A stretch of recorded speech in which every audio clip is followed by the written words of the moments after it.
ఉమ్మడి ఆంధ్రప్రదేశ్ మాజీ ముఖ్యమంత్రి తమిళనాడు మాజీ గవర్నర్ డాక్టర్ కొణిజేటి రోసయ్య జయంతిని శుక్రవారం కలెక్టరేట్ లో ఘనంగా చేపట్టారు. జిల్లా యువజన క్రీడల శాఖ ఆధ్వర్యంలో జరిగిన కార్యక్రమంలో అదనపు కలెక్టర్ కిషోర్ కుమార్, జిల్లా అధికారులు చిత్రపటానికి పూలమాలలు వేసి నివాళులర్పించారు.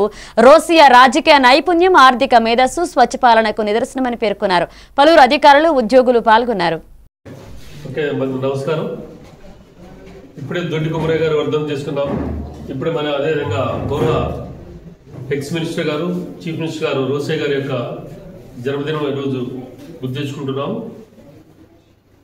ముఖ్యంగా ఆయన సింప్లిసిటీ మీకు తెలుసు, అందరిగా చాలా గొప్పతనం సింప్లిసిటీ. ముఖ్యంగా చిన్నతనం నుంచి రాజకీయాల్లో తిరిగారు, యాక్టివ్ అయినా చీరాల్లో జన్మించారు. అప్పటి నుంచి కూడా యాక్టివ్ ఉన్నారు. ఉమ్మడి తెలంగాణ అందరం కలిసి ఉండేటప్పుడు. సో ముందు నుంచి కూడా ఫస్ట్ చెన్నారెడ్డి ముఖ్యమంత్రి గారి టైంలో ఆయన మినిస్టర్ చేస్తున్నారు.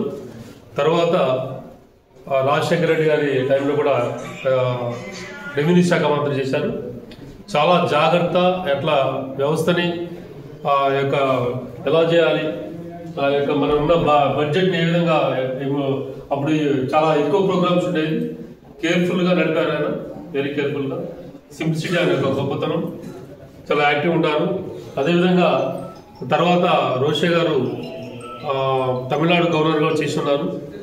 వారి ఆశయాలు మనకు తెలుసు, సింప్లిసిటీని గౌరవించుకుంటూ మన రాష్ట్ర ప్రభుత్వం ఈరోజు జన్మదినం వేడుకలు కలెక్టరేట్ జరుపుకుంటున్నాం. సో అందరికి కూడా శుభాకాంక్షలు తెలియజేస్తూ థ్యాంక్ యూ.